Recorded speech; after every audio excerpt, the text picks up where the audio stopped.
Hello and welcome to the African Climate Foundation webinar on the economics of climate equity and the future of oil and gas, Africa's roadmap to net zero. My name is Nkateko Chauke, Senior Project Manager at the African Climate Foundation, and I'm delighted to be hosting you all for this virtual webinar. And thank you to all for you joining us for the London Climate Action Week. And a special warm welcome to our distinguished panelists, as well as our keynote address speaker, Adnan Amin. Our hashtag for today to enable you to engage us on social media is hashtag African Climate Solutions and hashtag London Climate Action Week 2021. The format for the webinar will start with a presentation of the African Climate Foundation's work, its strategic focus areas, as well as how the ACF is positioning its work in the context of global developments at the nexus of climate and development. This will be followed by a keynote address that will set the scene for our panel discussion. We will then open for questions and allow everyone to engage with our panelists, and we'll also give everyone an opportunity to pose their questions through the Zoom chat option. We'll be taking a few of those for responses, and we will engage with you all. Looking forward to your engagements on our social media platforms. And to kick us off, I'd like to invite our Executive Director, Salim Fakir, to share more about the ACF's work and its strategic framework.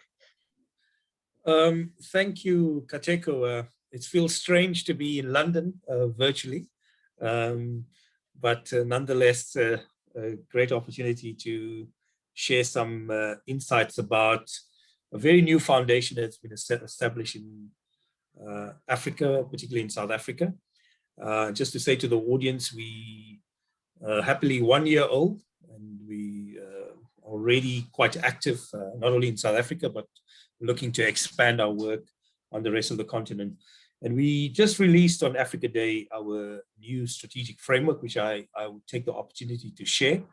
And just to give you a sense of the work of the foundation and how we go about thinking about issues, particularly in relationship to climate. And also just a wonderful opportunity to have a special guest to come and talk about an important issue around economic transformation, the role of oil and gas, and particularly the pertinent debates, given that we are moving in a world where everybody's thinking about net zero and decarbonization. So we are in the throes of massive change, I think fundamental change all around the world. And we need to ask what role can Africa play? What's important for Africa? And how do we not become not only victims of natural events, but also victims of policies, or given these structural changes that we are seeing that undermine the long-term economic and development interests of the continent. So I think it's good to preface that as an important issue. So I think people will ask why the ACF? What is the role of the ACF? I think the vision of the founders of the African Climate Foundation was to recognize that there is a big gap in terms of the role of private philanthropy on the continent. The amount of funds that flow from private philanthropy on climate issues is still very small compared to bilateral overseas development assistance and other sources of funding.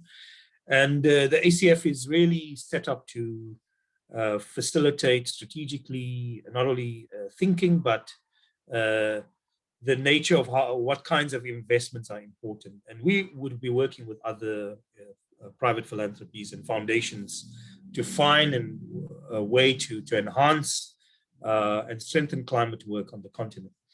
The ACF is a hybrid organization. We are viewed as a strategic grant maker, but we also recognize that we have to play an intellectual and political leadership on the continent. So we take on a more think tank role as well. We have no visions to be a very big organization, but rather a small organization that has a more of an operating model that is a network model.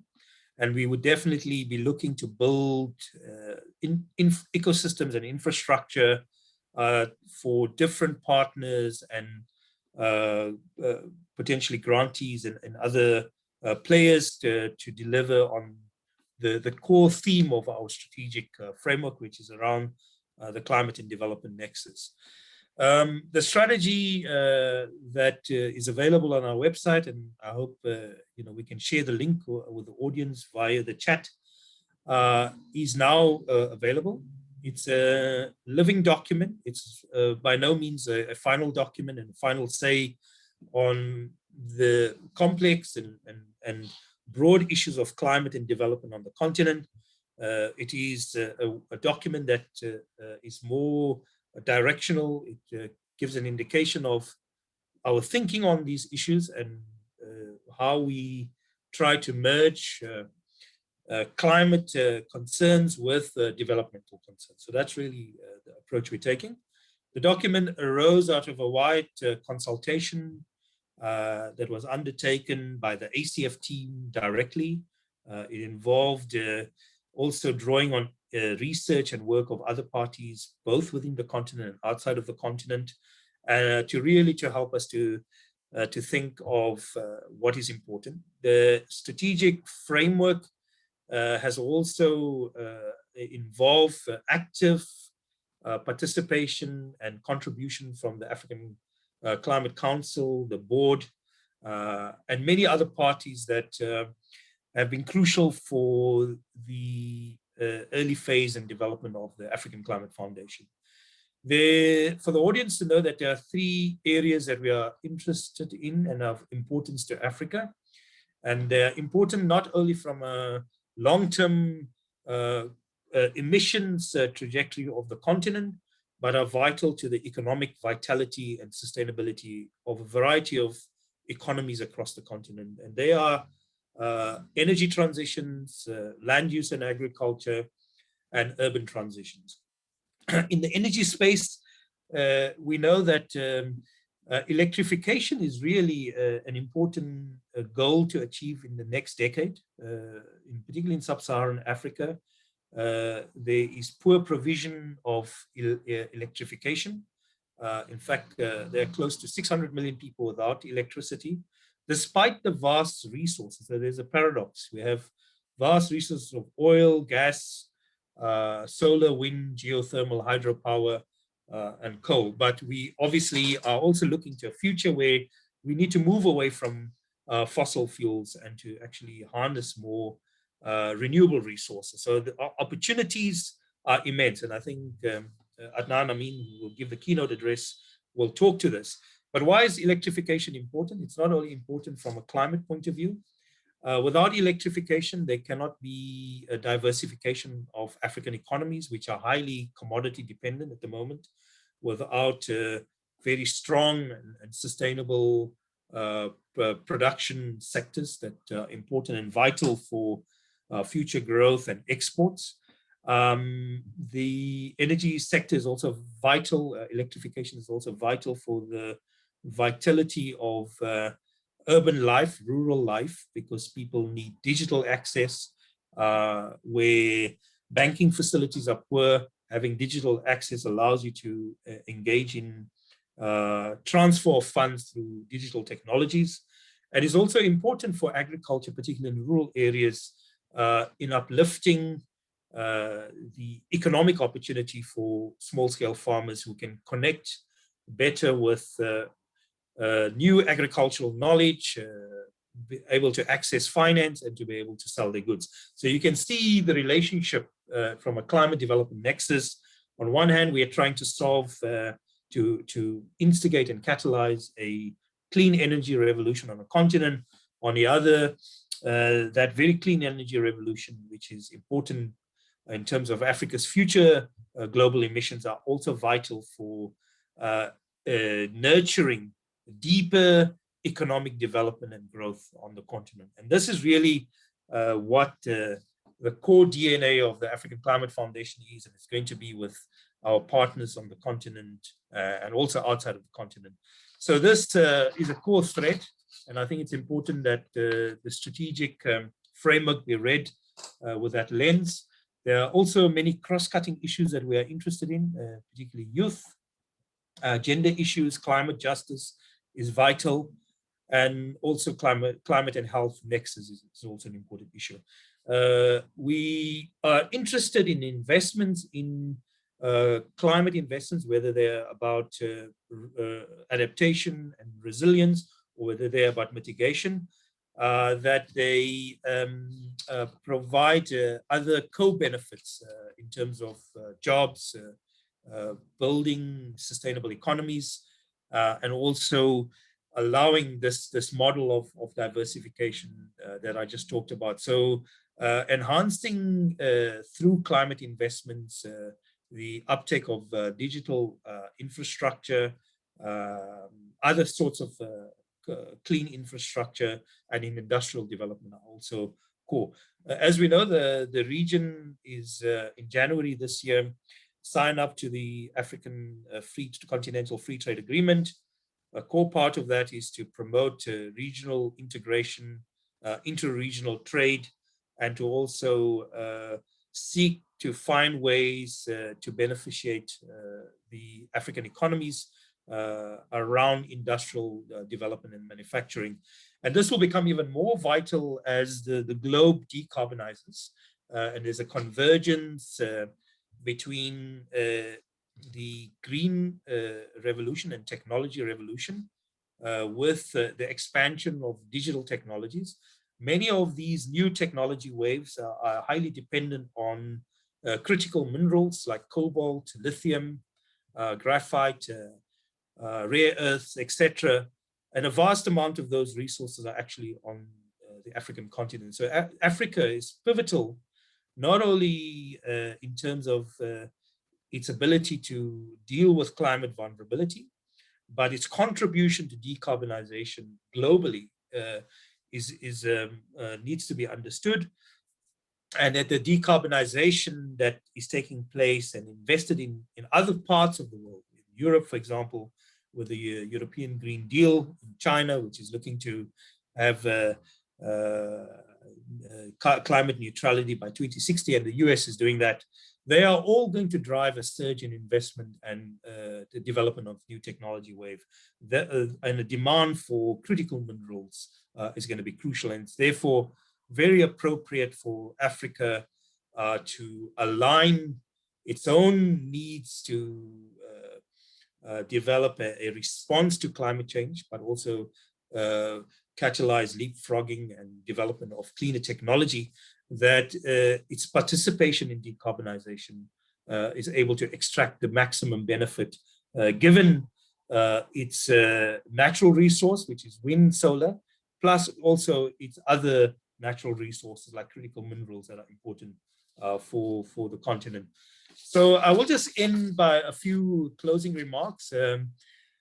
It's important to understand that Africa as a trade bloc is not a small economy if you take a unified position. In fact, in the next 2 decades or more, its population is going to double. So it will be about 17% of the global population. Even though emissions are low at present, they will grow as the African population grow and demand for goods and services increase, and including energy. And we want to make sure that those emissions taper off. That emissions are not from only the use of fossil fuels, but also very importantly, and if you see this in many of the nationally determined contributions of African countries, the impact of land use and agriculture and forest management, which are particularly forests, which are a global resource, require further protection and enhancing that as an important natural means for carbon sequestration, and therefore those are also play a vital role. This as a regional bloc, it is not to suggest that Africa does not have the power to negotiate outcomes in its favor. In fact, the African economy is likely to be between 3 to 4 trillion and even more in the couple of decades. And therefore, what is important is for us to be able to use the climate agenda and the climate development nexus as a framework to think about building the mechanisms and the capability for broader economic reform, to diversify Africa's economies, and to lower its dependence on the commodities, which are the major source of exports. Currently, oil and gas are close to 50% of the majority of the exports on the continent. That's why this topic is very important. And we understand that while oil and gas is important for economies on the continent, the challenge for the future of oil and gas dependent economies is that as the rest of the world decarbonizes, demand for oil and gas is going to be reduced. The question arises, what are we going to do next? And how do we as Africans find the mechanisms to encourage diversification and to broaden the economic base and lower the dependency on oil and gas? Vital to that is, of course, enhancing electrification. So if I can leave it at that, I'm sure we will have more time for Q&A later on. Thank you. Thank you so much, Salim, for your reflections and some good provocations that you put on the table in terms of how we should begin to think about our climate responses. And I think this gives us a very good segue to open up for our panel discussion that looks at unpacking some of these issues. So just by way of framing is that the global discourse on climate change is increasingly dominated by calls to uphold net zero targets. And as this is envisaged by the Paris Agreement. However, Africa faces greater challenges for reaching a fair share level of emissions, especially in a context where the current architecture underpinning the global response to climate change is not necessarily guided by considerations that center on global equity, historical inequity, international reciprocity, and the accommodation of African interests and priorities. And if this is the case, I mean, this risks placing Africa at the fork of the road in terms of reaching its net zero targets. And failure to understand the needs of the African context and to address persisting inequality at the social and economic level risks a transition that is not just at all. So through interactive presentations, this webinar will attempt to answer questions around what climate equity means, how this manifests in the African context, and how policymakers and others should begin to integrate economic and social development needs into climate responses to balance the scale of equity and justice, but answering broader questions around what it means for economic transformation and how do we propel countries that are reliant on oil and gas to move towards unlocking economic potential for other sectors and how this could potentially inform economic growth on the continent. So I'd like to invite our distinguished advisory council member, Adnan Amin. Adnan is a senior fellow at the Harvard Kennedy Balfour Center and a member of the UN Secretary General's High-Level Advisory Group on Climate Change and the Director Emeritus for IRENA. Welcome, Adnan, and thank you for joining us. Thank you, Nkateko. And I was just listening to the remarks you were making. Those are very huge questions to which we will need to find the answers as we go along. But listening to Salim, I was tempted to say that he said it all. But I've spent a lot of years in the UN, and we are always able to say more. And I will try to perhaps add to some of the things that he's put on the table from the perspective of the discussions we've been having about the importance of the establishment of the ACF, the importance of its strategic framework, and the importance of an independent voice on Africa's energy future and its climate future that can start to inform decision-making on the African continent in a much more compelling and more fact-based way. So I think it's very important that the ACF is been formed. I'm very pleased to be part of its advisory council. I've spent a lot of time in development and in energy over the years. And a lot of that time looking at how African development has evolved, the African environmental situation, resource degradation in Africa, trade, and so on, and in the context of its energy future. And I think we've reached a very interesting period in African history with decisions on economic development and climate ahead of us that will determine the trajectory that Africa will take as a continent that will be very consequential to global efforts to deal with climate change and to create equitable growth for the future. We see a period of sustained economic growth over much of the continent. It's been very interesting to see how growth rates in several African countries have outpaced the rest of the world, even during difficult times in the global economy. So we're at a point where economic growth seems to have taken off. Demographic change is taking place very fast. Populations are growing. African populations are growing very fast. We have the youth element of the population growing. We have young populations in Africa. We have growth in terms of new industrial investment. We're seeing the growth of urban areas at rates that are unprecedented. Over the last 30 years, having seen the transformation of urbanization in China, we're having a urbanization phenomena in the African continent that was equally fast moving and will result in the bulk of the African population in urban areas with the energy demand and the services demand and so on that entails. So Africa is transforming.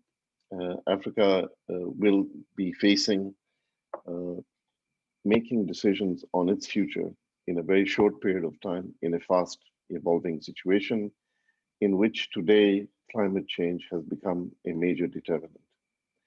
I've been working on climate policy for more than 20 years. And I think that we reached a point today where there is now genuine concern among decision makers in business and in government about the implications of climate change and what the response strategies are going to be. Not everywhere, but it has become a significant factor today, as opposed to years in the past when we were often voices in the wilderness asking for environmental and climate action when there was really no appetite for it. I'm sitting at the moment in the United States. Canada to the north has just experienced unprecedented summer temperatures, close to 50 degrees centigrade for the first time in its history, recorded history. We're seeing climate trends all over the world beginning to hit very hard. We know that this kind of natural changes can have implications for development and growth that will be severe, and that some countries are much more vulnerable than others. And in general, Africa is a continent that is vulnerable to climate change, especially because of its reliance on the agricultural sector and on its natural environment. So very consequential point where decisions have to be made. We're at a very different point also in development and in economic history, development and geopolitical terms. I was a young economist in the mid 80s, just coming out of university, working for one of the Bretton Woods institutions when the World Bank and the IMF were imposing the neoliberal orthodoxy of structural adjustment on African economies. And we saw the implications of what happened with the lost decade of the 1980s for development. Thinking about economic policy in the African setting now has changed. The relative influence of external actors has diluted. We now have Bretton Woods institutions that are not as influential as they used to be, Western bilateral donor institutions that have begun to change and to evolve. The rise of new sources of finance, in particular, I'm thinking of China and the Asia Infrastructure Bank and other institutions that have been set up. The possibility of large-scale climate finance coming into the picture. So the financial picture has also changed. The policy picture has changed. There is now a dynamic in Africa in the sense of regional integration. The discussion about the African Free Trade Agreement, the creation of a large African market, the creation of new supply chains and new economic relationships between African countries, and a marketplace that is attractive to foreign capital with policy changes that ensure transparency and predictability has started to evolve, and we're going to see substantial change begin to happen in Africa for the first time in a long, long time. And I think that is something that we have to be very optimistic about, and which will be transformational for lives of African people across the continent. I think where we have to be extremely cautious is what this means in terms of our investment strategy for the future of energy in Africa. We're at a juncture today where we've begun to see large-scale discoveries of new gas, oil in different African economies. We have an economic history in Africa of resource extractive frontier economies that essentially have relied on natural resource extraction, export, minimum value remaining in the country, and the bulk of value being exported as value is added to those minerals outside of the African continent, and which in a way enhance this cycle of poverty that Africa experienced in the past decades. This has to change. We have to move away from an extractive model for powering the growth of the African economy into a model that starts to look at where new sources of growth, new sources of investment, technology innovation, new technologies that will also be based on digitalization, which will drive much of this in the future, which has had a huge success in many African countries, how all of this will go forward and create a sustainable economic model, which means that we will have to look at what are the choices that we'll make on energy, which means that we have to look at the oil and gas discoveries in a different way than we would have in the past. Now, one of the reasons for that, of course, is what has happened with the renewable energy technologies over the last decade. Salim had mentioned, I was the first Director General of the International Renewable Energy Agency, and we had started at that time to start to look at what the costs of renewable technology actually are from a very independent point of view, a database that took 20, 30,000 utility scale projects around the world, analyzed the cost of energy from different renewable technologies and showed what was happening with the cost of renewables. The most recent report was released a few days ago. We've had dramatic changes over the last decade in the cost of renewables. Today, solar power in much of the world, can be obtained for around 2 to 3 cents, US dollar cents a kilowatt hour. Wind, onshore wind is very much within that range. This is true in Africa also. I was in Morocco last year, where solar is below 2 cents and where onshore wind was around 3 cents a kilowatt hour. When you compare this with the cost of power generation, and Salim talked about the importance of electrification and the future of energy being electrification all over the world for different reasons, including climate reasons. The cost of power from renewables today is more competitive than any fossil competition, especially if we look at gas. the cost of new gas power generation in the African setting would be well over 12 to 13 US cents a kilowatt hour, 3 or 4 times what it would be from solar and from wind. But that's not the only, those are not the only technologies. If you look at geothermal, 30% of Kenya's energy power demand is covered by geothermals, the lowest cost power generation there is in the continent. We have huge possibilities of hydro, sustainably managed hydro that still exist and have not been exploited. And biomass, sustainable biomass remains as a possibility given the agrarian nature of much of the African economy and the fact that there are now technologies that allow you to ensure sustainability for the use of biomass technologies.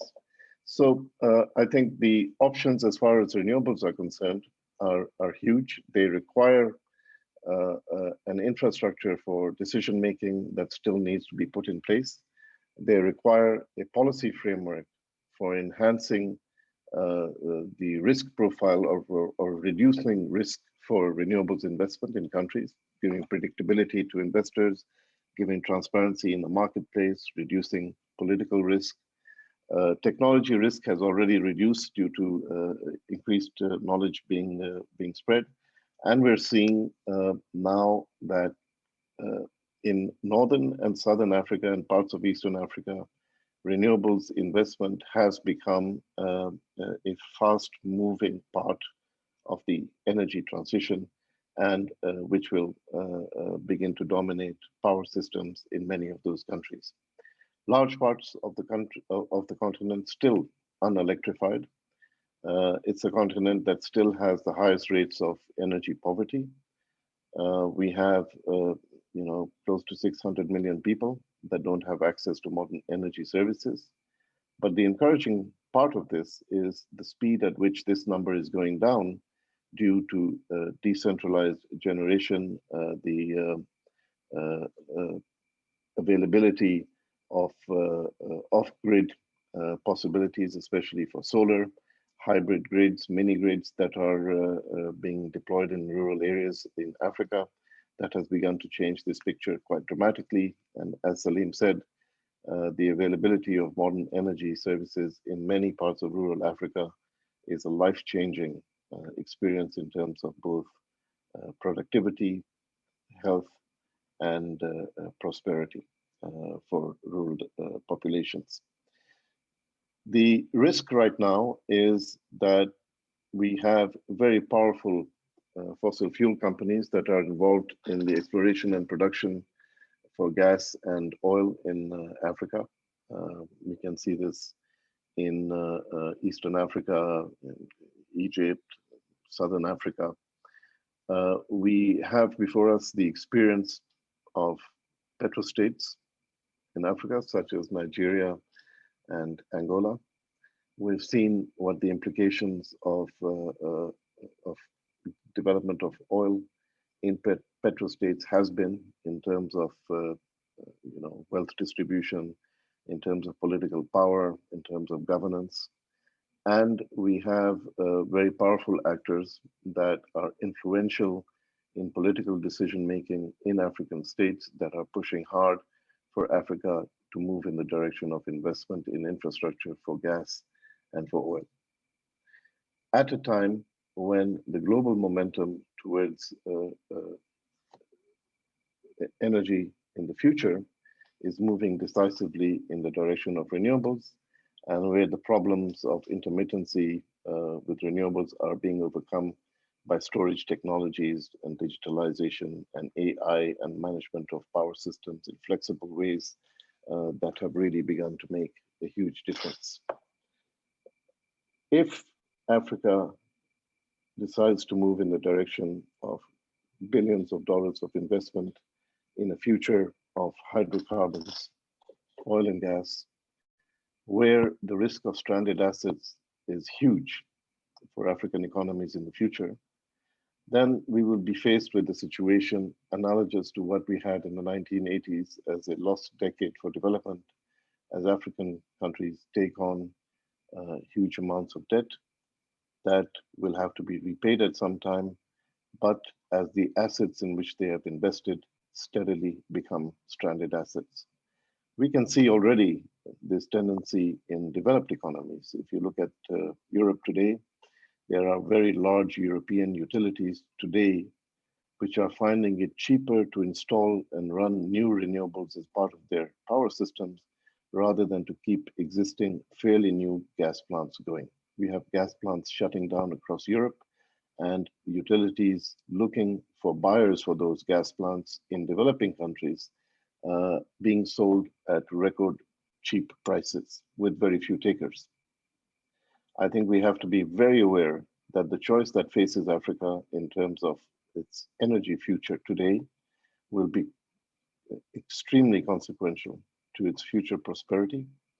It will be extremely consequential to its future geopolitical position and will determine the fate of millions in the African continent, as well as what the contribution of Africa to the global climate equation will be. So I think that this is a time that we need to be very focused to look at what the implications of these decisions will be from an economic, social, and climate point of view. Salim mentioned, and it is true, that Africa contributes less than 3% of greenhouse gases of the global total annually. There is an argument that can be made that says that since Africa contributes so little, it should not be deprived of its ability to use its natural resources as it wishes. And I think that is a fair enough discussion. And I think that even if you look at increasing fossil use in the African continent, it's still very small compared to the global total. But that is not the metric which I think is important for how we should view this issue. The metric that is important is from an economic perspective, to invest in resources that will become stranded assets and that do not have a future and that will saddle African populations with decades of debt are not the solution for Africa's future today. It's not that we need to ban or get rid of fossil fuels tomorrow, but the trajectory of change and the trajectory of investment needs to be changed today and needs to focus on new technologies, on renewable technologies, on developing a cleaner, more equitable development model in Africa, on creating a situation where African dependency on foreign technology and finance decreases, and where endogenous capacity for development grows with innovation and technology being generated within the continent. And I think that the energy sector will be central to how that goes forward. So these are some of my thoughts on the issues that Salim had raised. I think that this is indeed a very, very consequential point. We are seeing climate action picking up across the world. Despite the pandemic, the preparations for the Glasgow COP are going ahead. There's a tremendous interest in what is happening. Different countries around the world have also declared net zero targets. I think that if you look at the net zero targets that are in the public domain, almost 75% of global GDP is covered by the countries that have gone in this direction. That's another indicator of how investment in fossil fuels will be penalized in the future, because there will be policy costs imposed on hydrocarbons in the future. And I think that the issue today is one that deserves a very open debate, and it deserves transparency around how these decisions are going to be taken, unlike how decisions have been taken on these important issues in the past. So thank you very much, and I hope my remarks were of some interest. Thanks. Well, special thanks to you, Adnan, for sharing your reflections and for helping us contextualize the issues faced by the continent in the context of global pressures to move towards net zero targets. And I believe that this provides us with a useful framing and a good starting point to push for Pan-African perspectives to begin to inform key policy proposals that strategically places the continent as a low carbon investment destination, and also advances economic transformation in Africa. But more importantly is what this means for our investment strategy as a continent, and how this moves us away from, an extractive model, but looks forward to introducing new sources of growth, as well as new sources of technology, and enables African countries to deliver on sustainable development priorities. I think that's the sense that I'm capturing from Adnan's presentation, is that the time for doing things in the same way is no longer acceptable, and we need to think of ways and innovations in which we could move the conversation and change the narrative to make Africa more of a leading player in the global discourse. And within that context, I would like to welcome our distinguished panelists, and we have a very exciting lineup of speakers. But before I introduce them, I also just want to indicate to our participants that one of our speakers is still facing challenges around accessing the virtual platform, primarily because there's been a military uprising in Swaziland where she's based, and this is Tuli Makama representing All Change International. And so just asking us to please build solidarity as we monitor the rise of authoritarian regimes who are continuously impacting on the access of rights to freedom, information, etc. So just extending that to all participants to build solidarity with those countries that are facing such difficulty.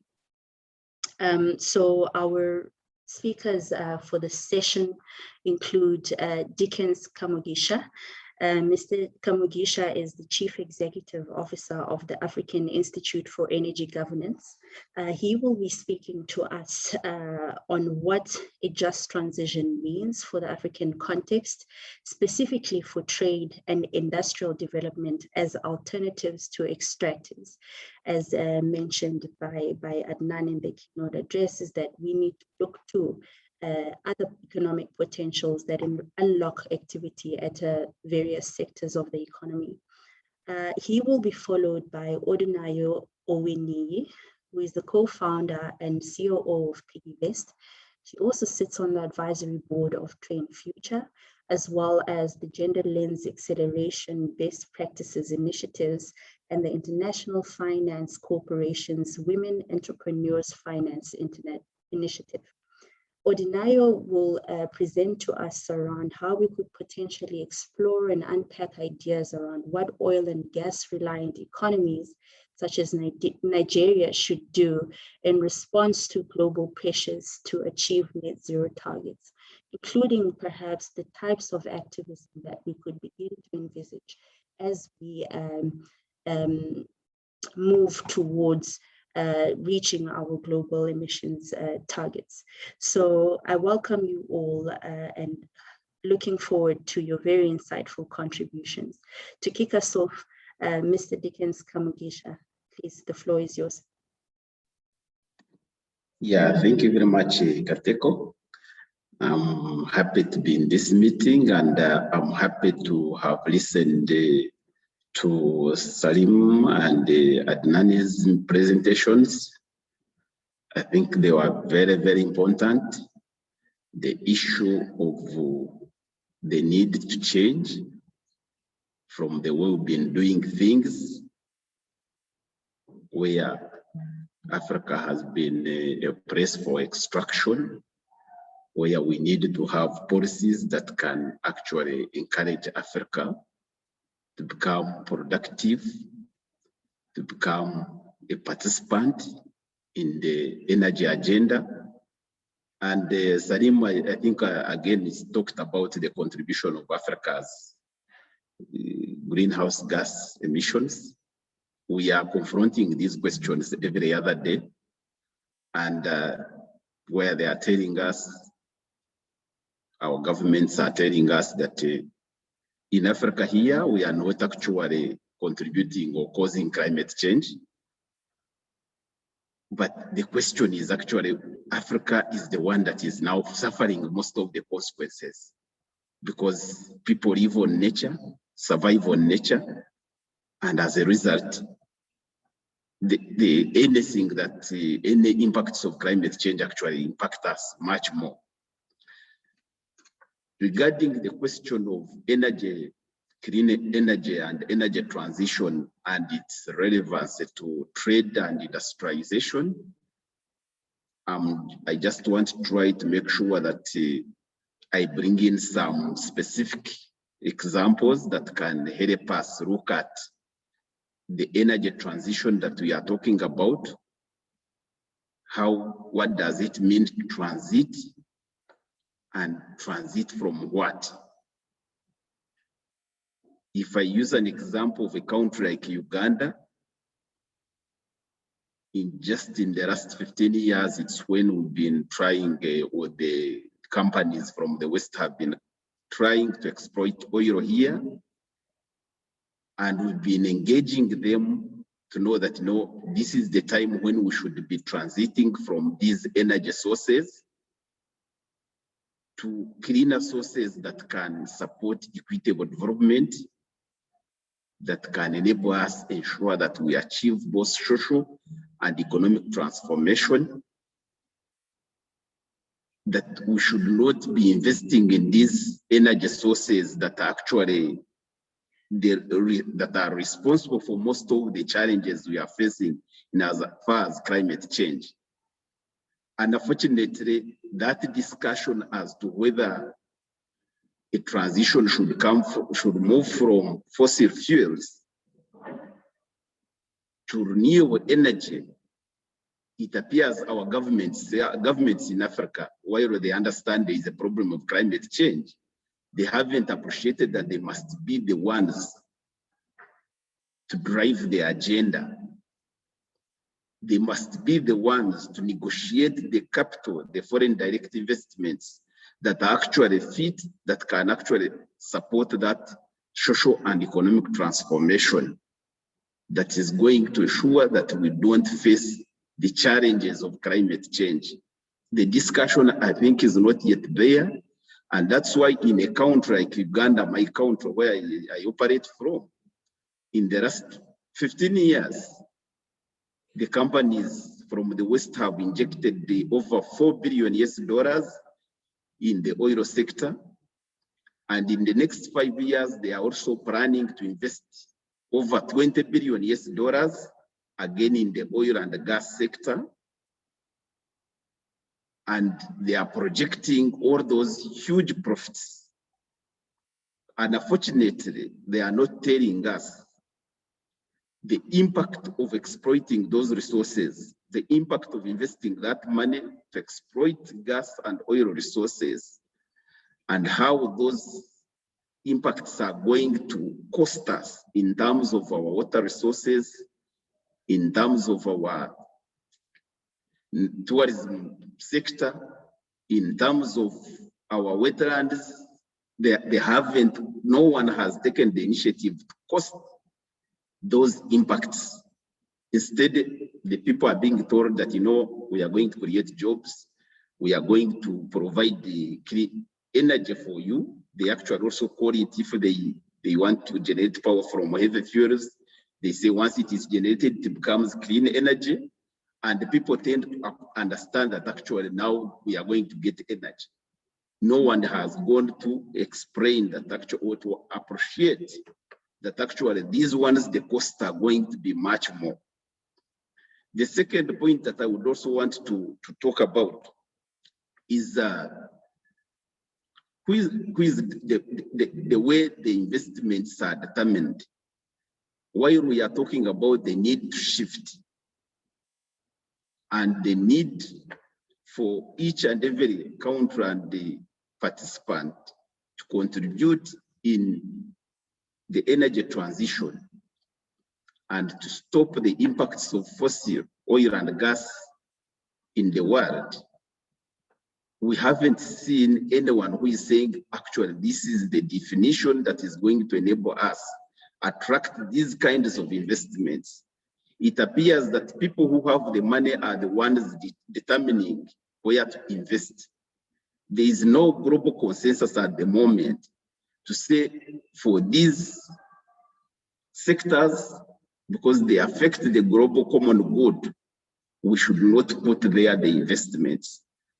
And we know very well since time immemorial, businesses are driven by profits. Most of them are not driven by the common good. And for Africa, how much money is it putting in the oil and gas resources? They are telling us as civil society, I work with the civil society, they are telling us that, you are telling us that we must stop exploitation of these resources because of the consequences, because of their impacts. The people who appreciate those questions, the people who contribute to most of these impacts are the ones who are still willing to bring here the investments.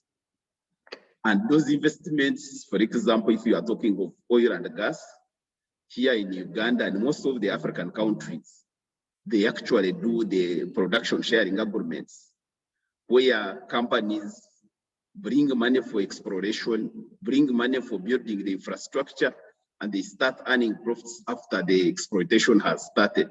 So for the African countries, most of them that are engaged in these resources, oil and gas, they're actually just waiting for them to start getting the money.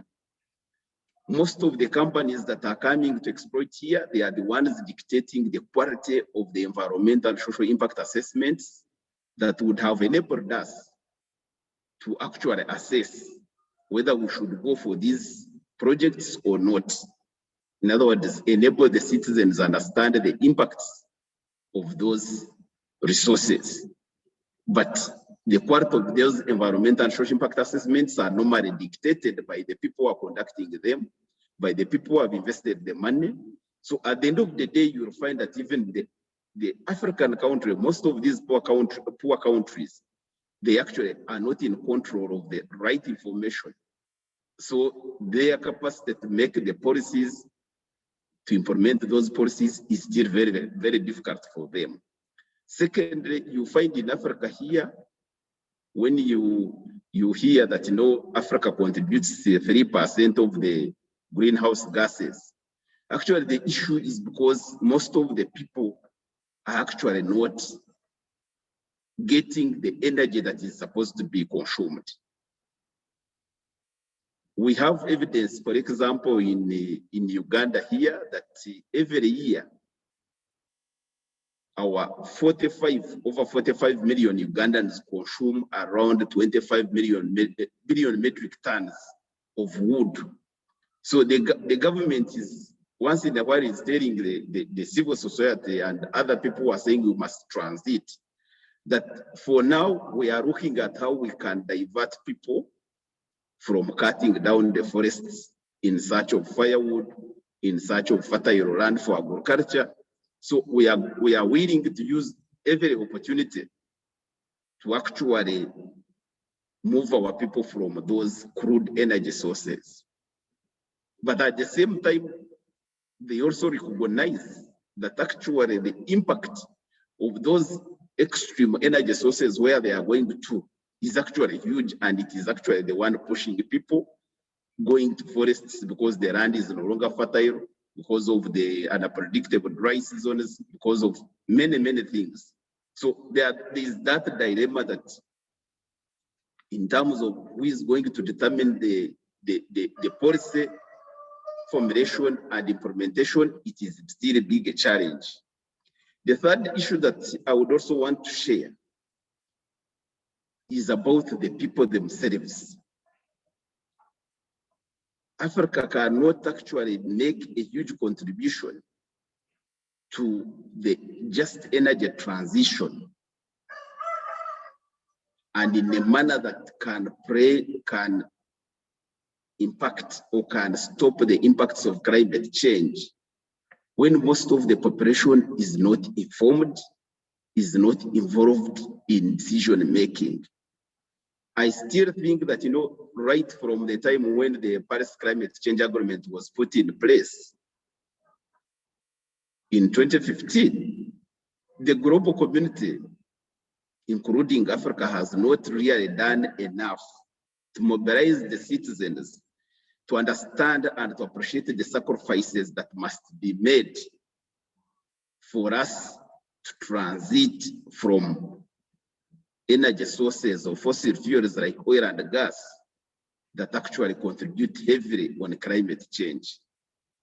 And while, yes, we believe that, today, many people are knowledgeable, many people have information, and there is some level of consensus for us to move from these dangers of the causes of climate change. There are no clear strategies by Africa and by the global community to mobilize the citizens. Even where you find the technologies for renewable energy reducing, most of the technologies that are here in Africa have moved to Nigeria, have moved to DRC, have moved to Chad. Most of the technologies for renewable, people are saying they cannot help them to transform their lives. Most of those technologies are just enable them to charge phones, to play radios, but they can't enable them to do small businesses. And as a result, you find while there is consumption, there is increase in access to clean energy renewable sources, most of the people still go and cut down the forests. Most of the people still go and use fossil energy products.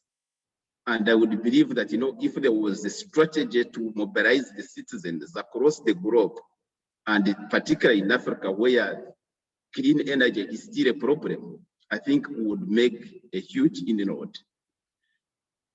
The first point that I wanted also to share are the dates. Because the more the energy transition delays, the more the businesses continue deciding where to invest and where not to invest in terms of energy.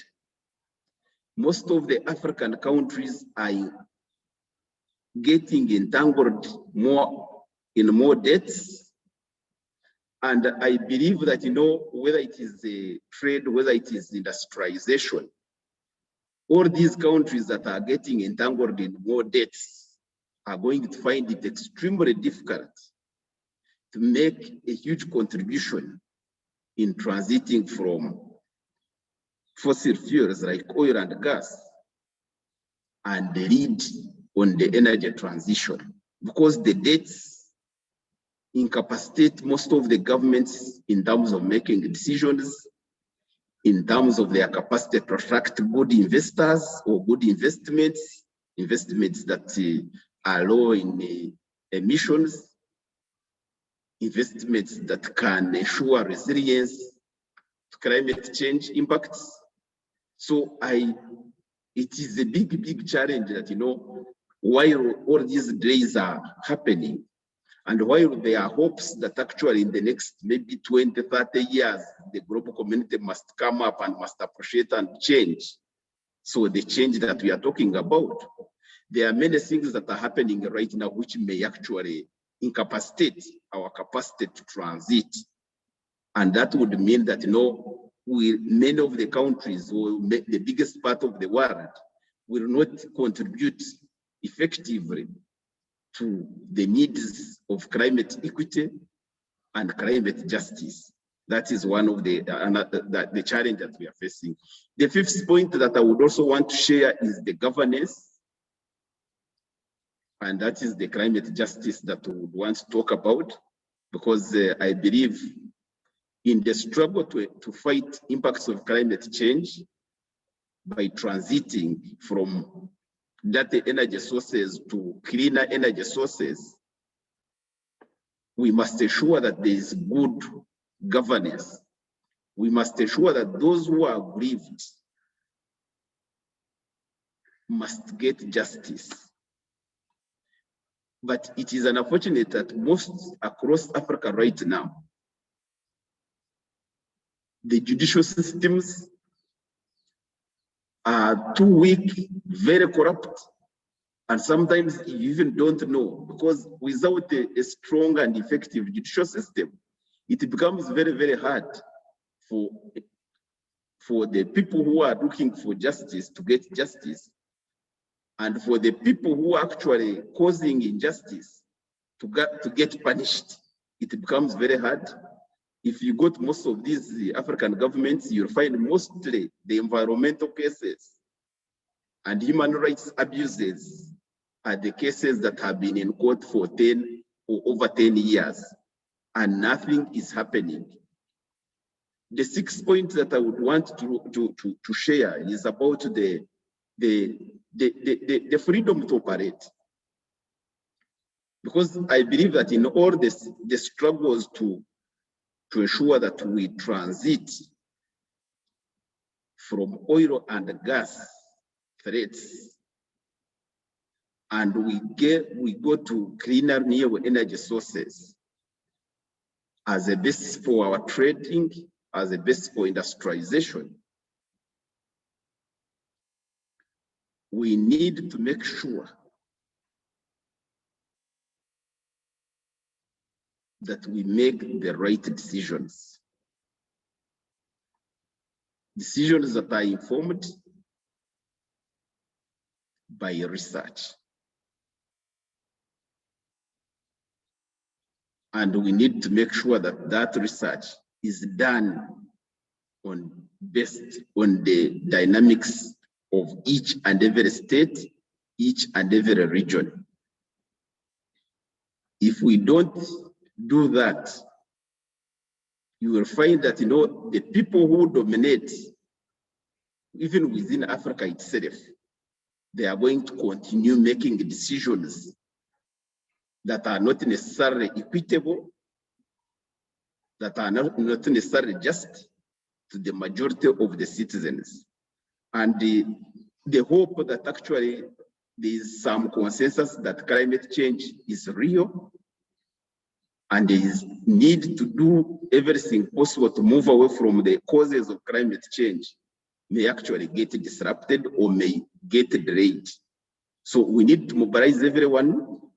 We need to do research, homegrown research, and we need to use that research. Lastly, I would like to look at the projects that cut across borders in Africa here, especially the oil projects and how those projects are being handled. Right now, for those who have been reading about Uganda, they are currently planning to build a pipeline, a heated pipeline of over 1,400 kilometers from Uganda to Tanzania at the Indian Ocean. We also have those resources which are going to be extracted from the borders of Uganda and DRC, where there are huge critical ecosystems like River Nile, Lake Albert, and the Machon Falls. It also borders with Greater Virunga. So all those are huge resources that cut across borders. And it appears most of those resources that are in those areas, there is no clear legal framework that actually bring together those countries and the regional bodies to ensure that some investments that are risky do not take place in those areas.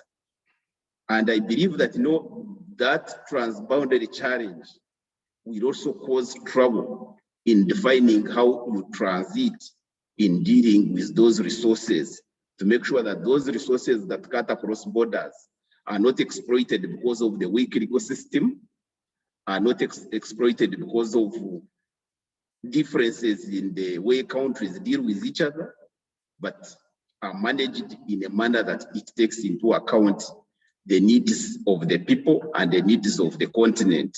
I think that is also an area that we need to work on. And in this, I would make just 2-3 recommendations that for the just energy transition to be realized as a basis for socio-economic transformation for Africa, as a basis for equitable trade and industrialization, we need to make sure that there is a definition, a clear definition of how Africa needs to transit. What happens to the people who even don't have even the average clean power? What does it take to convince those ones that actually energy transition is going to help you get out of your poverty, get out of the challenges you face? The second thing that I would recommend, I think for the policymakers relating to climate change and energy transition, they need to convince both the global community, the West and Africa, that they need to sit together and work together and come up with a framework that can enable us achieve equity in the transition. That no one should blame the other, no one should expect the other to be the one to act first. All of us, we are a global community, we need to work together. Lastly, the need to mobilize communities in Africa.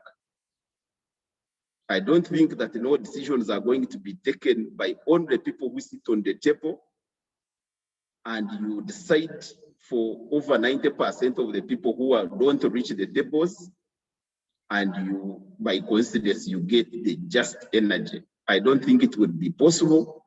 So how we quickly mobilize, empower the different stakeholders, the different communities to actually participate in defining what needs to be done and how it should be done and how fast it should move, I think is going to be critical for us. I will stop here and I will appreciate any questions and comments. Thank you very much. Thank you, Mr. Kamugisha, for your presentation. I think you've presented us with some hard-hitting points to consider. And I remember I mentioned earlier on that failure to understand the needs of the African context and to address persisting inequality at the social and economic level risks a transition that is not just. And you're spot on in saying that communities need to also come to the forefront. They need to be part of the conversation. And we need a clearer plan from heads of states, policymakers, decision makers around how they are going to mobilize citizens around this topic. So thank you for that. And I'd just like to indicate to our participants that we are seeing your questions coming through, and we will address those following Odunayo's presentation. So we'll tackle the questions. Please bear with us and keep them coming. Odunayo, over to you. Hi, everyone. My name is Odunayo Winnie, and I'm the co-founder and COO of PiggyVest. PiggyVest is a fintech company here in Lagos, Nigeria. And I will mostly be speaking on this topic from the point of view of someone that works in tech. As far as the climate conversation in Africa and more localized Nigeria goes, there's two things. Africa's over-reliance on fossil fuels, and I think the ongoing failure of African governments and African leaders to recognize the role that tech and young people can play in getting Africa to kind of recognize climate change and make moves to kind of alleviate what the effects are. The previous speaker was right, Dickens was right, like Africa contributes the least to climate change, but we do face the risk of, bearing the biggest brunt. Why? Because we rely on traditional means of energy like oil and gas and fossil fuels. And as developing countries, we don't have a lot of infrastructural development to ameliorate the effects of climate change. right? I've been working in tech for about 8 years. The African tech ecosystem is worth almost $20 billion. And alone, the tech ecosystem in Lagos, not in Nigeria, in Lagos alone, is worth about $6 billion. And one of the most interesting things that we've seen from Nigeria and Africa is a resistance to the progress that tech brings in. As a young person and a person who works in tech, it's been kind of a struggle to kind of have our voices heard by the government. Young people are more conscious than ever. Millennials are very conscious about the environment. Gen Z are very conscious about the environment, but we're being led. For instance, I'm from Nigeria, a country whose entire GDP is very reliant, and our entire economy is reliant on income from oil. We simply have a government that's refused to recognize that the tech ecosystem is legitimate and plays a role. Where do we begin? We've seen African governments begin to see a reckoning, right? Young people are pushing harder and harder. And it's very important that we as move forward, as communities, as companies, as governments, try to understand how infrastructural development can. The battle between Africa and climate change is a very interesting one because it's a chicken and egg situation. We don't have the infrastructure to kind of, focus on reducing the effects of climate change. And the tech ecosystem is still really nascent and needs that kind of support. As it is, Africa right now cannot afford climate change, right? But the only way for Africa to afford climate change is to focus on developing our previously underdeveloped infrastructural failures, electricity, roads, storage. All of those things are very key to making sure that we can tackle the effects of climate change. Today, we're in June. In several parts of Africa, it's really cold when it should be warm. In Nigeria here, we're having actual thunderstorms, which means that the effects are much closer than we think. And yet we haven't seen the government actually begin to take steps to help us sustain this. And we understand that fossil fuels are the cheapest, most reliable source of energy, for African countries, but we need to be able to fight climate change and provide for the citizens. Developing countries need to be able to fight climate change and provide for the citizens. As it is, we are accelerating global warming as we grow because we are unable to afford alternatives. For one, we've been sat in meetings with stakeholders, with policymakers, and we're still unable to make any progress. We can't sustain ourselves. We can't grow without heavily relying on fossil fuels, which are contributing to the destruction of the environment and basically mortgaging the future of the people that I represent, right? Right now, Nigeria is in an indelible food crisis, is a really big one.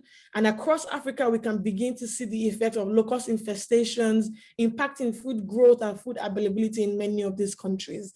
We need to be able to kind of balance economic growth and the carbon emissions that Africa has been responsible for. One of those ways is tech. South Africa has 1,200 startups at the very minimum, and Nigeria has about 400.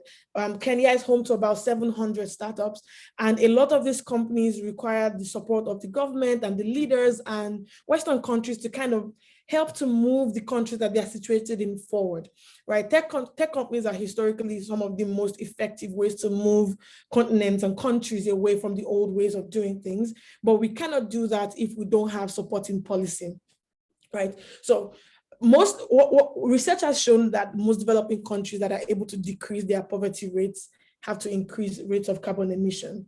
Why? Because the way that they're going about decreasing those poverty rates are still via the old ways. Fossil fuel burning, energy generation, oil and gas, right? We can look at East Asia and the Pacific. While they had a decline in extreme poverty, they had an 85% increase, a 185% increase in carbon emission, right? In sub-Saharan Africa, for instance, the number of people living in poverty increased by 98%, while carbon dioxide per capita decreased by 17%. We need to find a way to balance it out. Given our current energy situation, for sub-Saharan Africa to currently escape extreme poverty, we have to increase carbon use. Unless tech companies are able to step up and offer clean energy alternatives, obviously in partnership with developed countries. Wealthier countries have been researching like alternative forms of energy for decades, and there is a lot of progress that like has gone before us. What we have here hampering our progress is really policy development. African leaders and African countries are yet to see the advantages of wind energy and other forms of clean energy. There are several renewables energy companies that are struggling to take off across Africa, right? Data has shown that 21 developed countries have been able to reduce their own gas emissions while growing their economy simultaneously. So we know that it's possible. We know that like it doesn't mean that you kill the industrial sector. We know that it doesn't mean you kill the oil and gas sector. We know that it doesn't mean you kill the fossil fuel sector.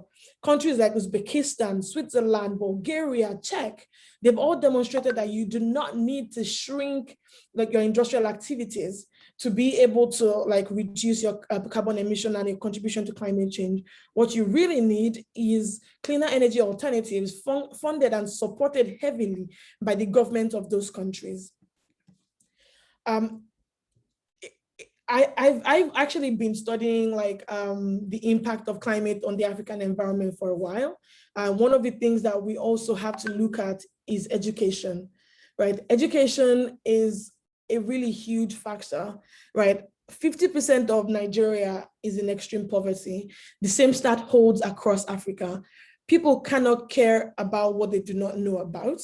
People cannot care if they do not have their basic needs met, right? There is a lot of responsibility on the African government, on leaders, on policymakers, and on the West as well, to kind of help move African countries from the point that we are to the point that we need to be.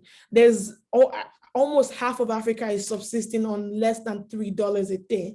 It's really hard to ask those people to care about the amount of carbon that's being generated into the environment. It's hard to sit people who are fighting for basic survival down and try to explain to them that what they're doing might be affecting the environment. We need to be able to fulfill those basic needs in sustainable, clean ways before we're then able to educate people down to the basic communities about our responsibility to the environment. The Paris Accord included measures to ensure that wealthy countries finance developing countries with respect to migration and adaptation to clean energy. But right now, African countries are unable to abide by their pledges to reduce emissions and use more renewable energy. Based on the point I touched on, there's a clear lack of education there. There is a clear lack of like the financial capabilities, and there's a clear lack of the infrastructure like that we're going to be able to use to do those things. Those are the three clear points that I think that not only indicate like the possibility or the impossibility of Africa being able to move into clean energy, but also kind of show us that the disconnect isn't really on any one party, right? Africa does need to be able to harness its own technological power more. We need forward-thinking policymakers who are able to help young people and other people who are interested in just kind of securing the future for young people. We really care about the climate, we really care about the environment, but like I mentioned, based on Maslow's hierarchy, for most Africans and for most like people in Nigeria, in Lagos, in Nairobi, you know, like in South Africa, in Ghana, it's hard to be able to pay attention to these things while your basic needs are not yet met. So for us, it's really, how does Africa bring everything together, right? Harness the forward-thinking people that you have. Our biggest talent right now is human capital. How can we make that work for us? How can we forge reliable, sustainable partnerships with developed countries who've already gone before us? How can we fund, right, companies who are trying to like migrate Africans from, you know, fossil fuel reliant energy and oil and gas reliant energy to ones that are renewable and clean? How can we move our economies from dependencies on these unsustainable means of making money to the more sustainable ones? Those are the questions. Thank you. Thank you, Odunayo. Some powerful provocations that you left us with, as well as helping us to unpack this dilemma that Africa is faced with. As global technological rules are changing, how do we avoid being locked out of the global regime in the context of fast-paced developments in achieving net zero targets?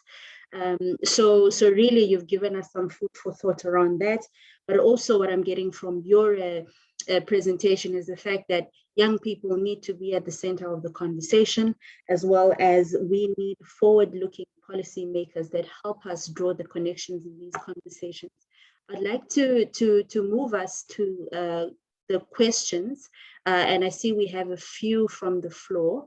So if our tech team could help us bring the panelists up, and then I'll direct those questions to you all.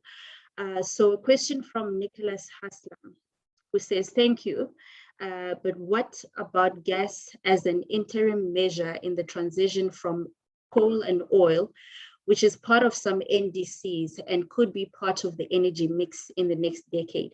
Equally, how much investment should go into oil and gas sector efficiency and reductions in gas flaring as the transition takes place? Salim, Mr. Kamugisha, would you like to take that? Yeah, just to maybe pick up on one or two things that I think both Odenayo and Dickens and Adnan mentioned, and also to put this particular webinar in context. I think the reason for hosting this is really to just begin to understand the debates around oil and gas, really trying to answer the question,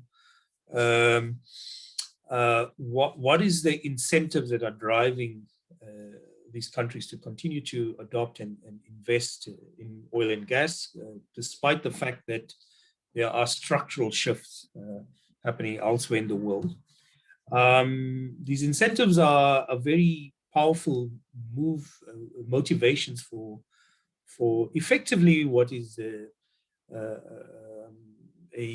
enclave of a particular interest in the oil and gas sector that are tied with political, business, financial, and other interests. And it's part of a global agenda.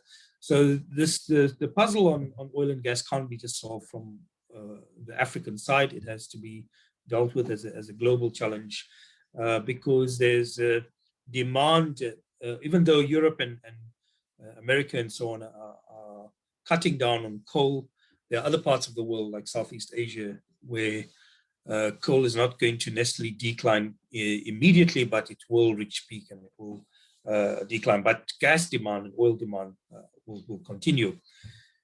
So dealing with the oil and gas picture is not a specifically African problem that can only be solved by Africans, but there has to be a vision within the African continent, particularly a very big push at the grassroots level and by its citizenry, that the oil and gas economies have not delivered, if you want, the social and economic dividend that was promised. And Odenayo just gave a very good example of 40 years of oil and gas in Nigeria, but yet it has one of the largest populations on the continent and has proportionally the level of energy generation and access is very low per capita compared to what the resources are. So there's a clear discrepancy between very rich oil and gas reserves, a vast resource, and availability of energy access. So this is not just a challenge that can be resolved simply on climate objectives, but they are becoming effectively an important global lever for change. But there are broader political questions that need to be addressed, and then there needs to be also mobilization across the continent.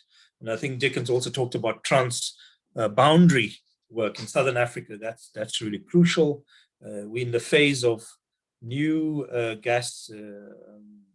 Well, the gas finds have been established, but there's now attempts to develop the infrastructure for exports in Mozambique, etc.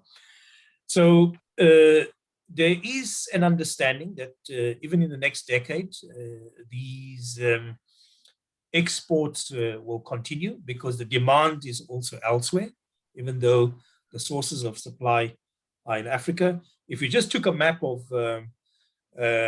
intra-regional pipeline and imports of gas within the continent, it's very low. In fact, it's mostly between Algeria and Morocco and countries like that. But the rest of the gas that is available on the continent, particularly oil and gas, is really aimed at exports, and that's very clear. The largest demand is now fastest demand that is growing is in Southeast Asia. The irony of declining coal in Europe and in North America is that it has been replaced with gas, and now there's pressure within these countries because of net zero to reduce gas. And a similar problem would prevail, that if there were pressure to decarbonize from coal plants in Southeast Asia, China, and particularly in India, the substitute should not be more gas, which is what I think the challenge is. And that is something, that's a picture that we still have to fill. So as the African Climate Foundation, we feel that even though this picture that is emerging is something that we have to challenge, we have to do a lot more investigative work, more groundwork. We've got to demonstrate that oil and gas have not worked for Africa's population, and that the alternatives are equally important and beneficial, and they would be more aligned to a decarbonized global system in the future. So let me leave it at that. Thanks. Thank you, Salim. Dickens, would you like to reflect a little bit on that? Or should I move to the next question? Charles Molila has a question for Dickens, and Charles says he's from Zambia. How much pressure are we exerting to companies trying to venture into fossil fuel productions in Uganda? So he's asking if you could unpack that a little bit more.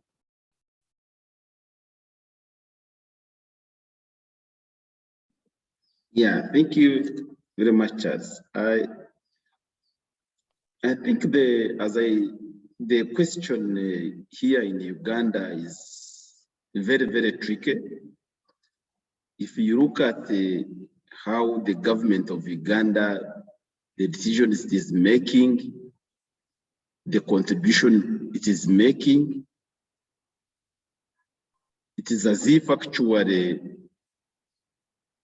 they are not in charge, they are not in control, to the extent that actually companies are no longer paying taxes for these fossil oil projects.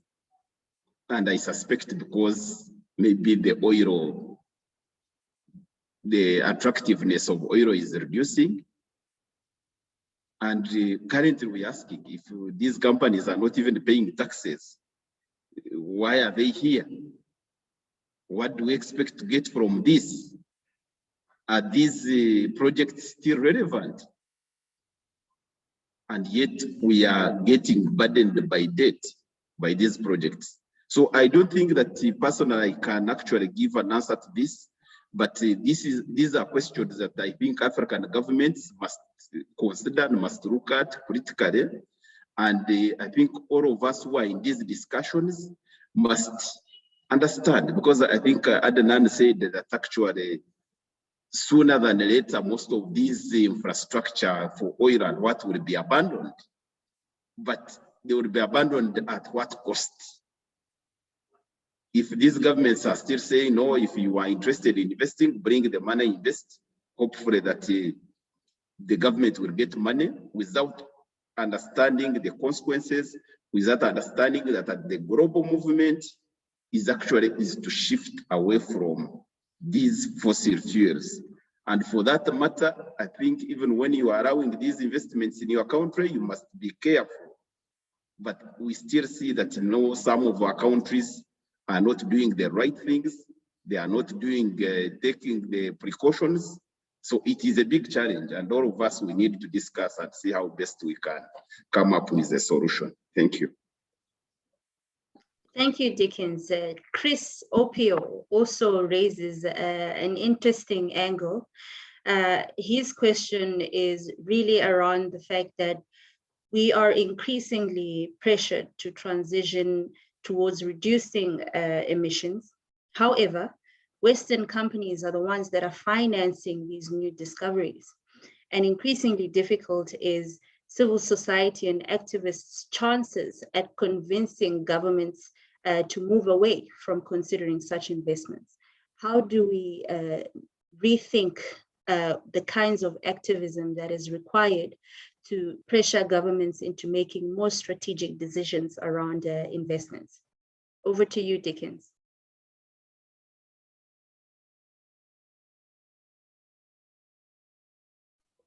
I think again, like the point I made during my short presentation, you have, for example, the Paris Agreement on Climate Change, you have the Sustainable Development Goals, and all these were like platforms that were created where the global community would come up with a consensus on how to overcome some of these challenges. I don't think like the West is going to sit on the other side and Africa is going to sit on the other side also, and then we end up with something that is going to help us. Yes, these companies from the West are the ones investing here in oil, in gas, but we know we are a sovereign state, we are a continent with sovereign states. We can make decisions that, you know, this is what we are going to allow and this is what we are not going to allow. I also appreciate that actually some of our decisions maybe are compelled, are forced on us because of need and want. Because the question you posed about what does Africa need? If Africa cannot feed its people, Africa cannot give clean energy to its people, there are things which will be forced on it or it will be forced to do. So anyone who brings money, even if that money is bad money or is money for bad investments, somehow you'll find some of the African countries, because of need, they will go there. But I still believe that, you know, each and every country that is well organized, that is managing its ports very well, it can still attract the best investments. It can still operate in a manner that actually it promotes social and economic transformation. But the bigger picture is that the West and the African continent needs to sit together, needs to use these platforms, the Paris Agreement, the Sustainable Development Goals, so that the companies that cannot invest in the West because of these climate changes should not come to Africa and invest here. When in actual sense, the impacts, whether in Europe or whether in Africa, will affect the entire world. There is no reason why we should actually proceed like that. And I think if the global community allows it, it is a mistake for all of us and we regret all these impacts that we are facing, whether it is COVID-19 and all others. By maybe time will come when we know it is because of our actions and the fact that all these consequences are affecting the entire world. Then all of us must sit together and see what to do. Thank you. Thank you, Dickens. Next question, I think, is directed to Odunayo.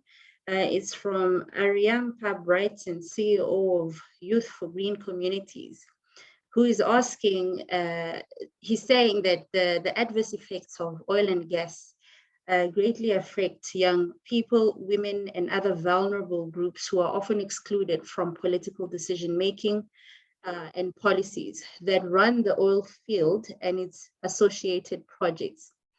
What are those strong linkages that help the excluded groups take part in the decision-making process so that they can fight the end results that affect them most? I don't think Odunayo is on. She must have been dropped, so might have to maybe take another question. Okay. And sure. Maybe if I can also just reflect, I think you know the case against fossil fuels on the African continent is not a hopeless one. I think there's a number of actions that have been taken on the continent, particularly in South Africa, against coal, particularly new coal plants, particularly activists and social movements have taken legal action. We know of a coal plant in Kenya, for example, the Lamu coal plant. The activists were very successful. I know of a coal plant in Ghana that was being financed a couple of years back by Chinese, and there have been on-the-ground communities and social movements that have opposed that. And we're seeing a similar thing on gas exploration and oil exploration in Okavango. It's amazing to see how many activists and coalitions of activists have come together to put a stop to that.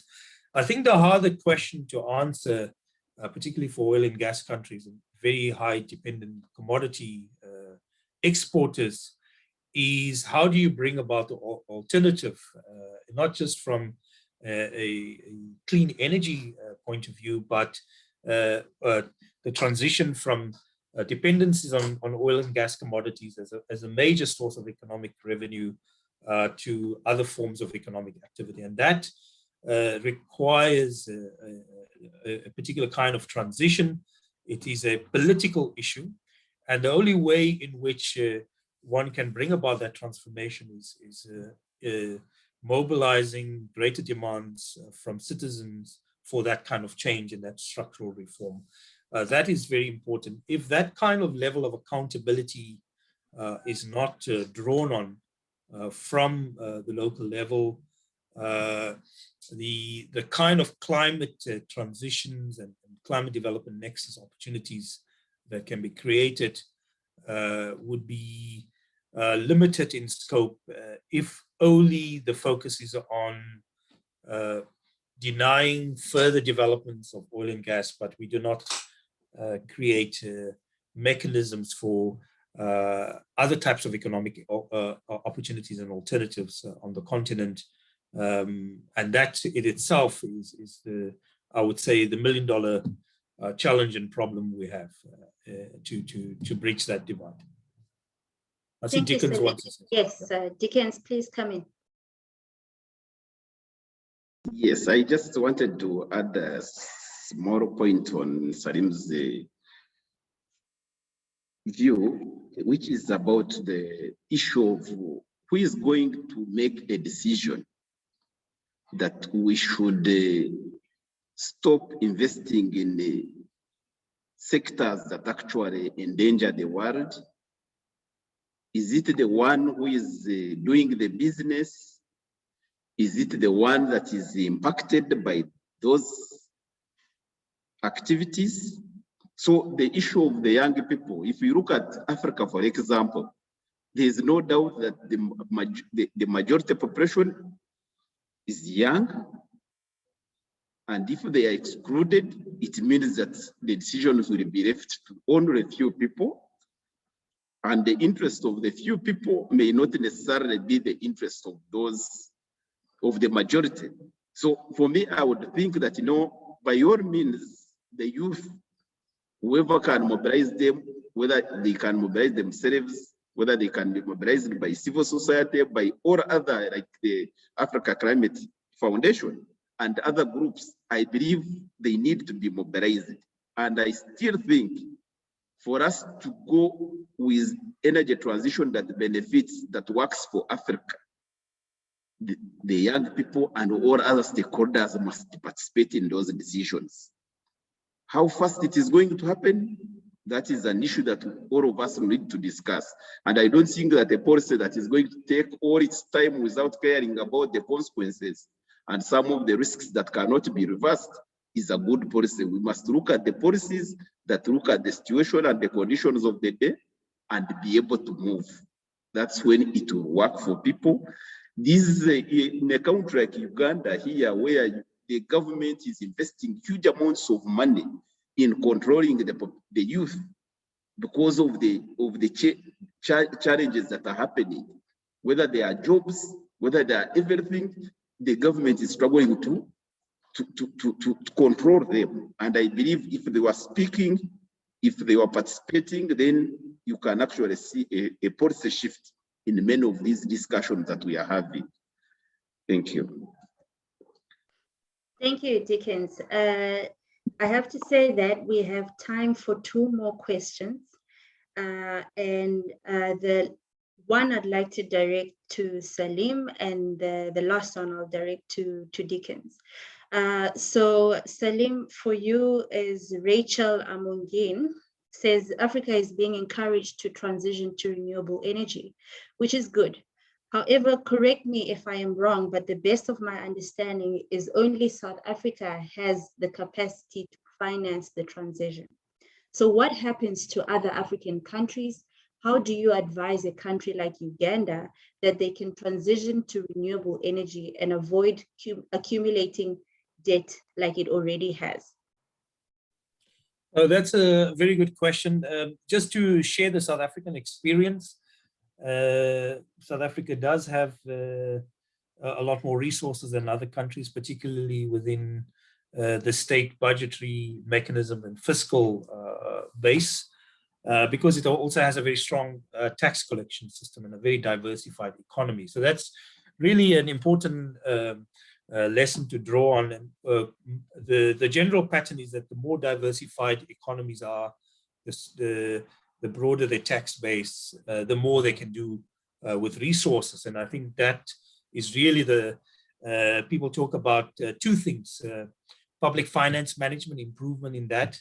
And the second part is what they call fiscal resilience in economics. In other words, if you lower the dependency on particular types of exports, in this case, simply raw materials and resources, without adding value to that in the economy, the less your economic base is able to support a stronger fiscus. With more fiscus and domestic savings, because when you have a diversified economy, you also improve the income, not only of the national economy, not only in terms of profitability of companies, but also ordinary citizens who are integrated into the formal and modern economy are able to earn more and therefore able to save more and invest more in other things.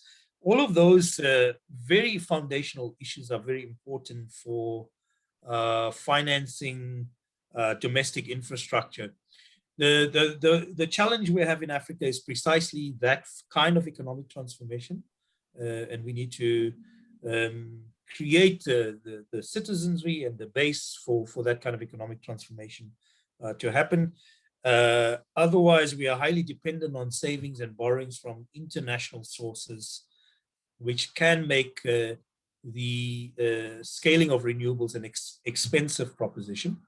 But we have found beyond South Africa, in places like Kenya, including in Uganda, by the way, Morocco and Ethiopia, that if you design very good public-private partnership or independent power producer procurement models, in which the state provides some level of guarantees for these projects, and you put it out for competitive bids to private companies, that you can bring down the cost of these renewables.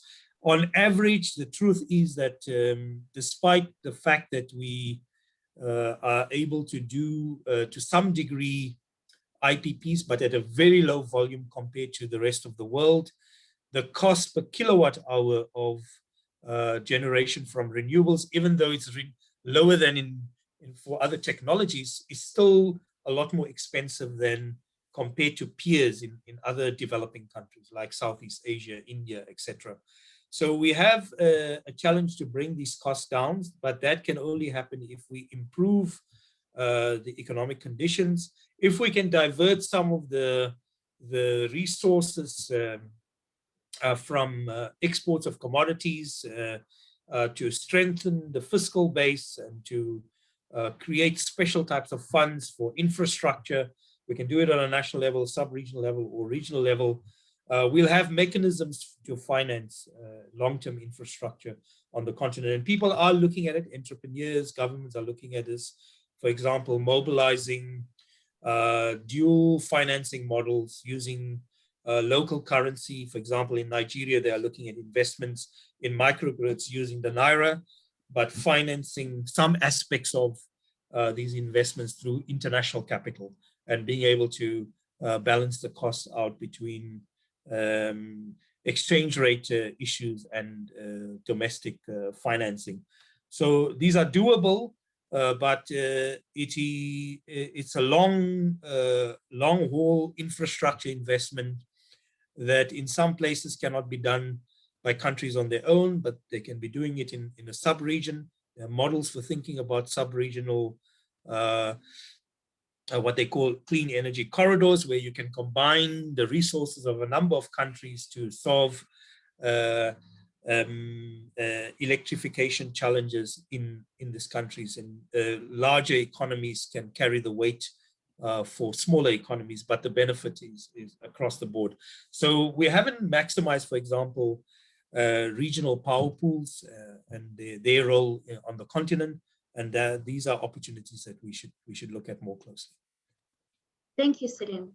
And the last question that we will be taking is from Marcus Courage, who says, would you agree, Dickens, that the imperative to transition is no longer purely an ethical one? It is now a matter of survival for Africa's economic future. African countries must be decisive in embracing the global shift to clean energy, with substantial opportunities existing for economies that are able to decarbonize rapidly. What should be done in this case to move African economies towards this, and how should we approach it? Yeah, thank you. This is a good question. And for me, I believe that, you know, the shift to clean energy, it must be embraced, despite all the challenges that the African continent is facing. And to do this, I think there are specific fundamental things that we must focus on. First, we must ensure that we ensure good governance in the African countries, because good governance is going to help us actually mobilize funds from wherever they are in the world, attract the right investors, help us fight corruption, because most of these projects like fossil fuels, like oil, like gas, are still being pushed by most companies and governments because they provide a good space for corruption, because they involve huge investments, and so the corruption cuts are also huge. That's why some of these projects that deliver good things, but which do not require huge capital, where some of the government officials can steal, actually they are not interested in them. So we need that good governance that can help our systems work. We need people, we need citizens to participate in the decision-making processes, because the transition is going to involve huge decisions, and those decisions can actually be accepted or rejected by people. When they are accepted or rejected by people, by the citizens, there are consequences that can happen.